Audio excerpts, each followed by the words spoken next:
मत्ती अध्याय 7।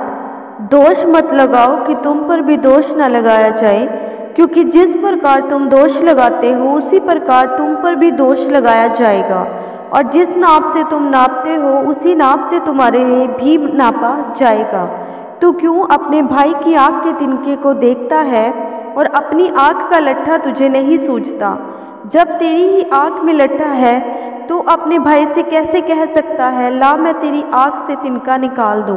हे कपटी, पहले अपनी आँख में से लट्ठा निकाल ले, तब तू अपने भाई की आँख का तिनका भली भांति देखकर निकाल सकेगा।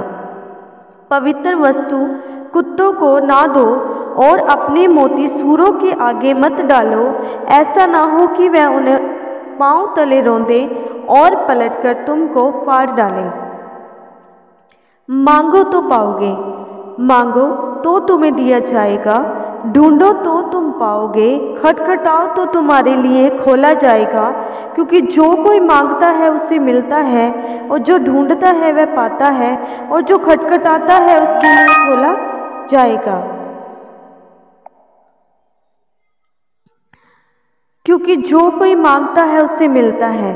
तुम में से ऐसा कौन मनुष्य है कि यदि उसका पुत्र उससे रोटी मांगे तो वह उसे पत्थर दे, या मछली मांगे तो उसे सांप दे?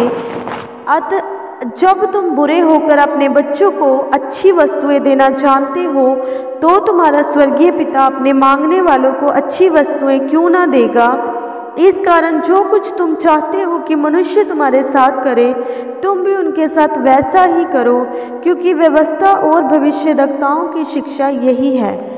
सकरा और चौड़ा मार्ग। सकरा फाटक से प्रवेश करना, क्योंकि चौड़ा है वह फाटक और सरल है वह मार्ग जो विनाश को पहुंचाता है, और बहुत से हैं जो उससे प्रवेश करते हैं। क्योंकि सकरा है वह फाटक और कठिन है वह मार्ग जो जीवन को पहुंचाता है, और थोड़े हैं जो उसे पाते हैं। जैसा पेड़ वैसा फल। झूठे भविष्यद्वक्ताओं से सावधान रहो, जो भेड़ों के भेष में तुम्हारे पास आते हैं, परंतु अंत में मैं फाड़ने वाले भेड़िए हैं। उनके फलों से तुम उन्हें पहचान लोगे। क्या लोग झाड़ियों से अंगारे या ऊंट कटारों से अंजीर तोड़ते हैं? इसी प्रकार हर एक अच्छा पेड़ अच्छा फल लाता है, और निकम्मा पेड़ बुरा फल लाता है। अच्छा पेड़ बुरा फल नहीं ला सकता, और न निकम्मा पेड़ अच्छा फल ला सकता है। जो पेड़ अच्छा फल नहीं लाता वह काटा और आग में डाला जाता है। इस प्रकार उनके फलों से तुम उन्हें पहचान लोगे। जो मुझसे हे प्रभु कहता है, उनमें से हर एक स्वर्ग के राज्य में प्रवेश ना करेगा, परंतु वही जो मेरे स्वर्गीय पिता की इच्छा पर चलता है।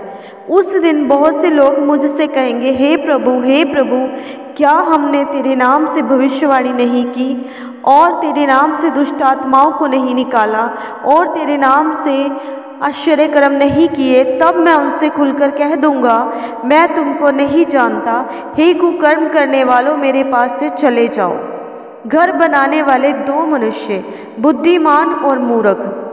इसलिए जो कोई मेरी ये बातें सुनकर उन्हें मानता है, वह उस बुद्धिमान मनुष्य के समान है जिसने अपना घर चट्टान पर बनाया, और मींह बरसा, बाढ़ें आई, आंधियाँ चली और उस घर से टकराई, फिर भी वह नहीं गिरा, क्योंकि उसकी नींव चट्टान पर डाली गई थी। परंतु जो कोई मेरी ये बातें सुनता है और उन पर नहीं चलता, वह उस निर्बुद्धि मनुष्य के समान ठहरेगा जिसने अपना घर बालू पर बनाया, और मींह बरसा, बाढ़ें आई, आंधियाँ चली और उस घर से टकराई, वह गिरकर सत्यानाश हो गया। जब यीशु ये बातें कह चुका तो ऐसा हुआ कि भीड़ उसके उपदेश से चकित हुई, क्योंकि वह उनके शास्त्रियों के समान नहीं, परंतु अधिकारी के समान उन्हें उपदेश देता।